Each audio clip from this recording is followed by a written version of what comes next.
Warners, welcome to another episode of The Women Your Mother Warned You About, brought to you by Sales Gravy. I'm Gina Tremarco, Master Sales Trainer at Sales Gravy, and I'm excited. I love bringing back guests. That's probably one of the things I love the most, is to bring back guests that were really cool. And this guest, the thing that sticks out to me about her last time she was here was we talked about Girl Scout cookies and selling them. And I love a good entrepreneur who was an entrepreneur as a child. Those are my favorite. So I'm going to read her bio and then introduce her to the show, just give you a highlight if you don't remember her. But we're bringing back Laura Casselman. And she is such a cool, entrepreneurial, and nice woman. Sometimes, it's hard to find that combination in any human being. But just a little bit of background on her. With an ambition to dance on Broadway fulfilled, Laura Casselman beat the Old Boys Club, and we both live in the same town, so we know what that feels like, but we got it everywhere, unfortunately. She beat the Old Boys Club at their own game, advancing into the boardroom of the Big Apple. As the CEO of JVZoo, which we'll talk a little bit about today, co-founder of Vita Street, and with a quadruple listing on Inc. 5000's list of America's fastest growing companies, Laura has become a champion for equal rights and opportunity. And her new book, Trust Your Increments, hits the bookshelves already. I think they're on the bookshelves. She's going to tell us that because that happened March 7th. And she aims to show the next generation of business leaders how to get what they want without losing their soul. Oh my goodness. Yes. Welcome back, Laura. Thank you for having me again. I was thrilled to be joining you today. So excited. There's so much I want to talk about because I think, it's been a couple of years since you've been here, and I think people need to know about JVZoo for one, because I'd love to hear about how that's going and what's been going on with that. But really, the thing that got me interested to have you back again is our good friend Rachel, who was the original co-host with me on this show, said, Laura wrote a new book. You got to talk to Laura. You got to talk to Laura. And I'm like, all right. So Trust Your Increments. I'll just quickly read at least what's on Amazon. So it says Trust Your Increments depicts the twists and turns of Laura Casselman's career, from dancing in a one stoplight Southern town and performing on stage in the Christmas Spectacular to entering the boardrooms of New York City and spearheading JVZoo, an industry leader that has been listed on Inc. 5000. We talked about that earlier. When written for professionals seeking to change the trajectory of their own careers, I think many people are looking to do that right now. Trust Your Increments aims to show a new generation of business leaders how to get what they want with incremental, easy, applicable steps. Yes, please. Awesome. Kudos for you. Let's start with what inspired you to write this book? So originally, I was just going to write a business book. I just thought, all these people are constantly asking me, how do I do this? How do I get more subscribers to my email list? How do I grow my following here? How do I do this? I was giving out information everywhere, and I thought, let me just write a book of all these things that I'm sharing. But as I started reaching out to get feedback about a book, which is something you absolutely want to do before you put a book out there, I had more and more of my female business relationship respond back saying, you're leaving out the biggest thing for us, which is everything that we go through on a daily basis that no one really talks about. We talk about it a little bit, but we don't really get into it. It would be one example. Like the every single day systemic sexism that we face. Where we're in a business meeting and we present a great idea and no one responds. And then 10 minutes later, a male regurgitates our great idea and it's the best thing everyone's heard. Or we are speaking and a man interrupts us and says, I think what she's trying to say, well, I'm an intelligent human being. I know exactly what I'm trying to say. And I was saying it before you so rudely interrupted me. And even women, which I talk about in my book, this is not just a male problem. Women do it to each other all the time. How did she get that job? I wonder what she did to get there. Or just recently, I was denied for publicity for my book by a major TV network because I'm a female in tech. And it was said, my job is not that interesting. Had I run a baking company. It would have been more interesting. Shut the front door. Exactly. And I was like, well, pardon me for leaving my apron strings behind. I'm actually not a good baker. There are other people that are far better than that, than I am. And this is why I run a tech company. Yeah. Way to help grow STEM for females, right? Like, exactly. Like this, we're always looking for how do we get women into these roles but be a baker. Exactly. And this was a massive TV show based in New York City that recently their VP came out and said, we are working more on showcasing equality. But really, that was just a press release, clearly. Ooh, I love that phrase. It was just a press release. Wow. Was there a triggering event that got you to you got a lot of people asking you for the thing. What else? What are some of the other things that people felt like you were leaving out of the book? I think that was mostly what the feedback I was getting at the time was. So then I just started writing stories down. I just started adding them in. And I did feel so much better about it. But then when I would send it out people were like, okay, one thing that you've left out now, Laura, is that you love what you do. You like working. And how have you retained all your joy in doing this? So that's when the book fully transitioned into, hey, let's talk about these things. Let's address them. So both women know that they're not alone in this, but good men know how to recognize it and stop it in its tracks. But then also, while we are dealing with the problem, because we are still 230 plus years out from equal pay, I can't even believe it. Every time I say it, it does not get better. I'm not accepting it still. But each time that I look at that, I realize, hey, we've got to talk about this more. We've got to fight the fight. But in the meantime, we can't get so down on ourselves about it that we don't know how to do our work joyfully anymore. So I know the book just came out. How is it going and how was the process of getting the book out? Well, the process is not fun. I wish I could tell you it was. Writing the book was the easiest thing, but it has been a week of celebration. I got to go to Times Square, see my billboard with my face and the book, and that was really thrilling. I lived there 11 years. I avoided Times Square like the plague and then spent the most time there this past weekend.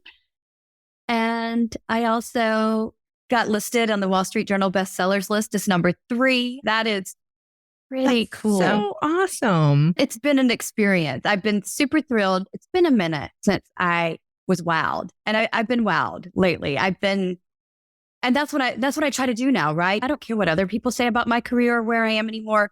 I'm here and doing the steps I'm taking to impress myself now. And that's just the journey I'm currently on. And I wowed myself for the first time in a long time. And it's a good feeling. It is. What an interesting way to look at it and to think about it. Wowing yourself.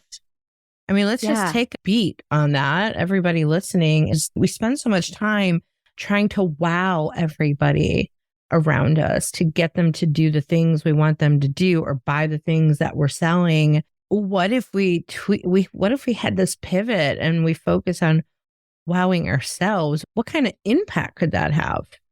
I believe massive. I think that we have the saying, comparison is the thief of joy. And we have become a society of comparison.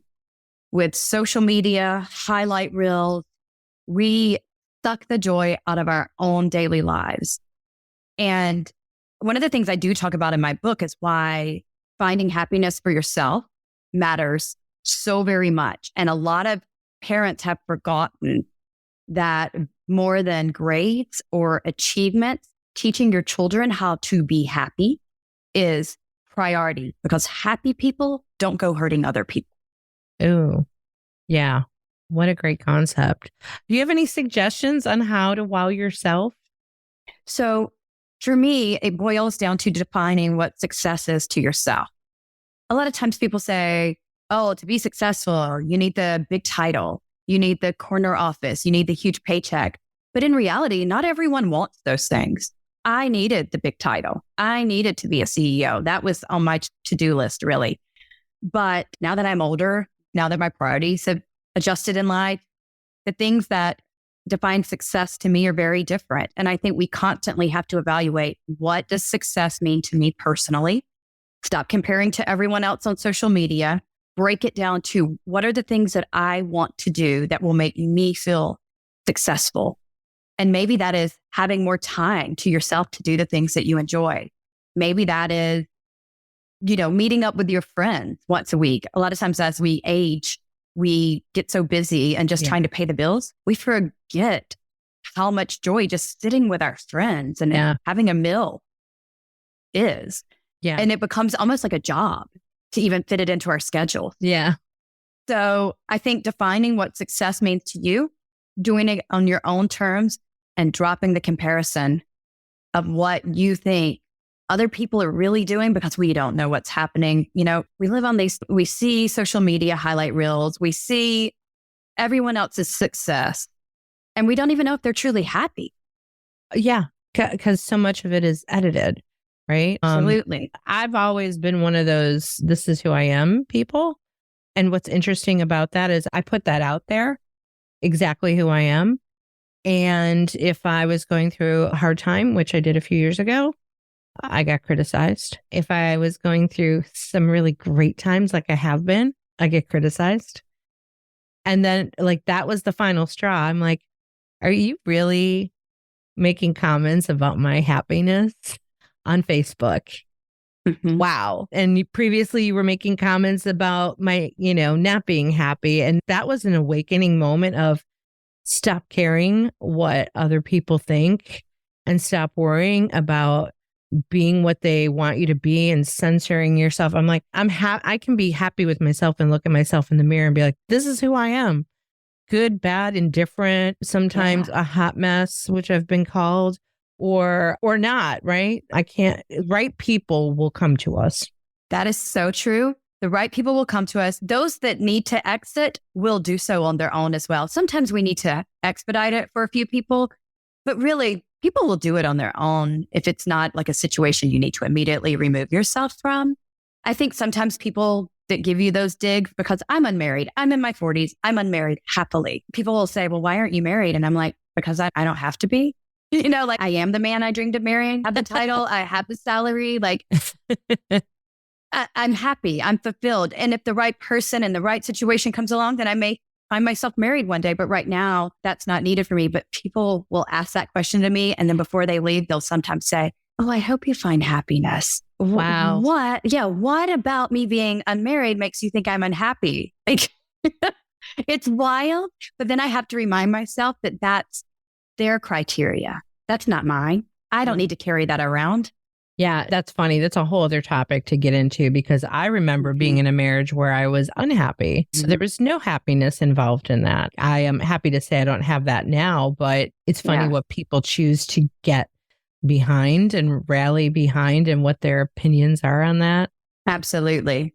They'd rather see you unhappily married so that, I don't know, so maybe they feel better about themselves. I don't know. I don't either. And you know what? I realize it's not my job to understand other people's thought process. And I do strongly feel like it is my job to ensure that I'm happy. That is my job. And when I'm happy, I can better perform at work. I can be a better mother. I can show up better for my friends. And when I'm unhappy, it is my job to figure out why and to fix it. That's it. No one else's. And you really hit on something that's important in the business world. And this as a CEO, happy employees who have happy lives personally, right, are going to produce more. That's right.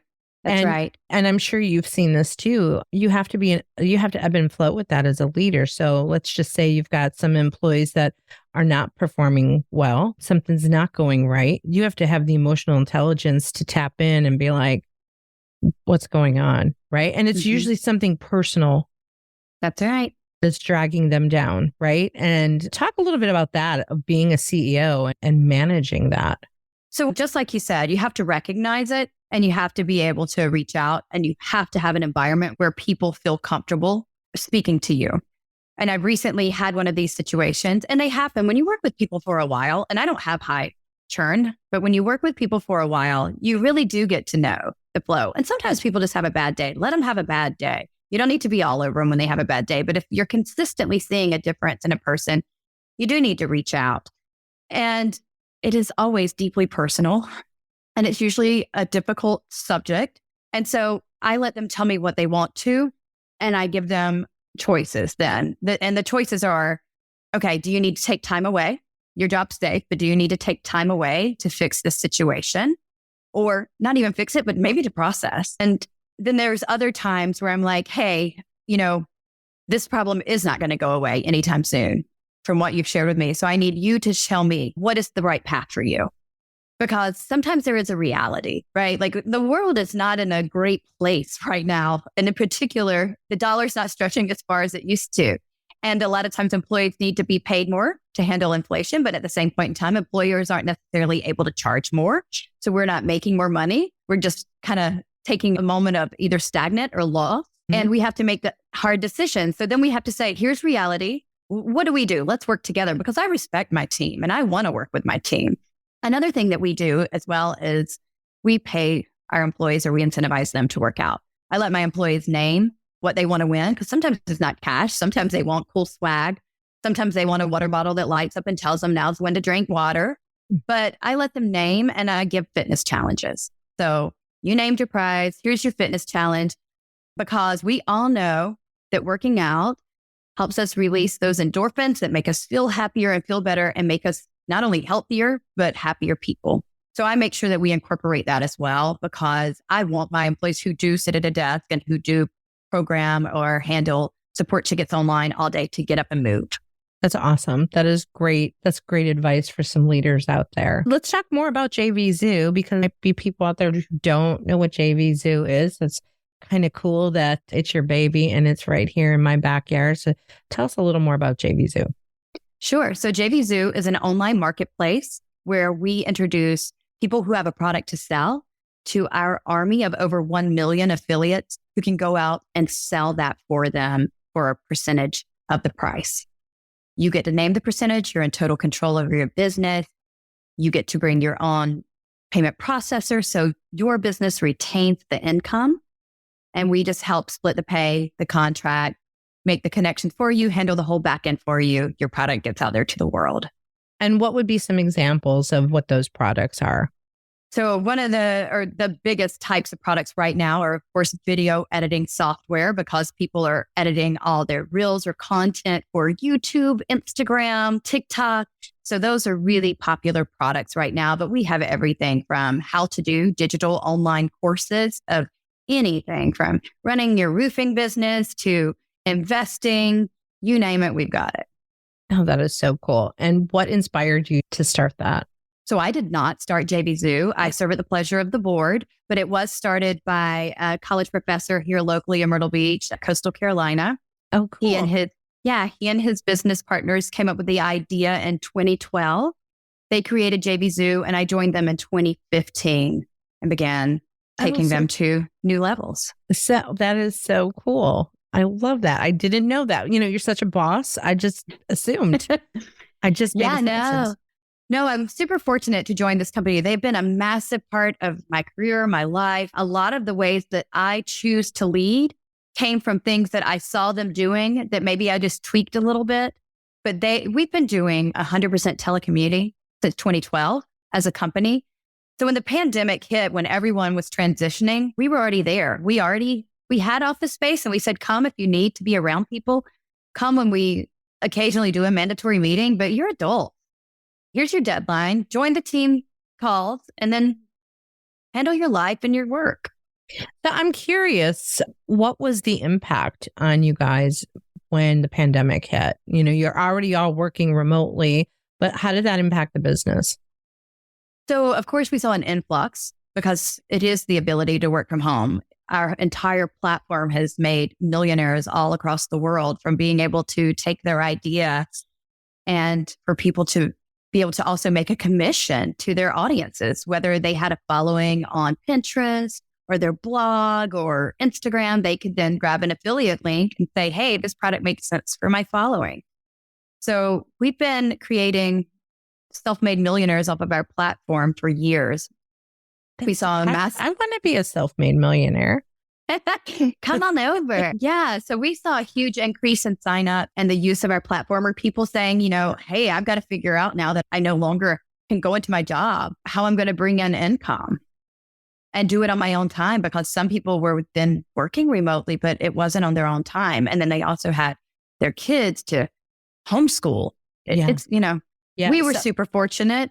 Others were not so fortunate, I guess. Yeah, that's what I was wondering. Would assume that you would have saw some kind of uptick because people were looking maybe for side hustles. That's right. If someone has a product to sell and they want to use JVZoo, how do they go about that? Super easy. You go to jvzoo.com, you sign up for a free account. We believe in a synergy with our users, so we don't make money until you make money. We do not charge you. We charge a flat fee off of every sale that is generated off of our platform and our network. So you're not going to lose anything. You don't have to worry about a large investment. The network is taking affiliate links and going out and like, I could be like, oh, that's a cool product. I think some of my clients would like that. And I can go share that link and then make affiliate income. Correct.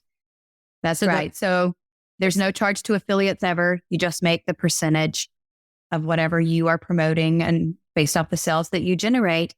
And we pay our affiliates out depending on how long you've been on the network.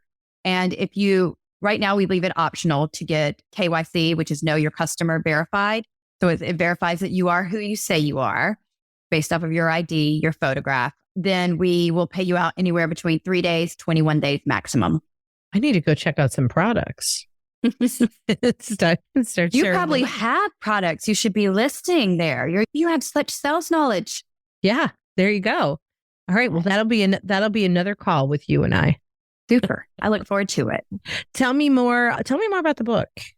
What else is there that they can take away? So Trust Your Increments is how small, consistent steps can lead to massive success. And I truly believe it. I believe that no matter how big your dreams are, we just need to break them down into small, actionable steps. And you have to work. There's no such thing as a free ride. You have to work your list daily. And I am a big believer. Like, I can show you, I've got the book here. But aside from that, like, I have hundreds of these notebooks where my big list is at the beginning. I plan out my whole year at the beginning. And then I have a to-do list every day. These are unfinished lists, which mean the tabs, I need to come back to those because I had to keep moving forward on other things, but maybe a third party was holding me up. They never are not finished. In fact, I think the follow-up for Trust Your Increments is going to be me creating a notebook where the system's built in for people to work their increment. Because when people read off, that's a brilliant idea. Thank you. When people read off like my accomplishment, even I'm like, really, I've done that? That sounds really cool, but nothing about me special. Not one thing other than like, if you ask my parents, of course, they're supposed to think that. But I'm just a normal person who grew up in a one stoplight small town. And I'm never, ever going to look back on my life and say, I wish I would have done that. I refuse to live that life. I refuse to wonder what if. So, and one more thing, and this one's key. I do not believe failure is the end of a sentence. Failure is part of my process. I fail so many times and it does not matter because I believe it is part of the process and I keep working my tech list. I work my list over and over again. And then I'm on the Wall Street Journal bestsellers list. I mean, that's pretty dope. I am not going to lie. Right now, I'm still living in the moment. It's pretty awesome. You and I could talk forever about the whole book process. I've been trying to finish it for years. And now I'm going on a self-forced writing sabbatical, in April. And in Georgetown, I found a cabin on an island in Georgetown that I have to take a boat to. I know. I'll have to send you the link to it. It's super cool. Going with another friend who's writing a book. And I'm like, we're going to get on this boat and go on this island. And like, we can't leave it. And I'm like, I feel like I could get a really good dent in the writing. I hear you say, oh, the writing was the easy part. Oh, it is. And like, well, first of all, so my recommendations for the writing are, do you know your chapters? Yeah. Okay. So then break out your chapters into smaller sections and just define them, because then it's really easy to write a section.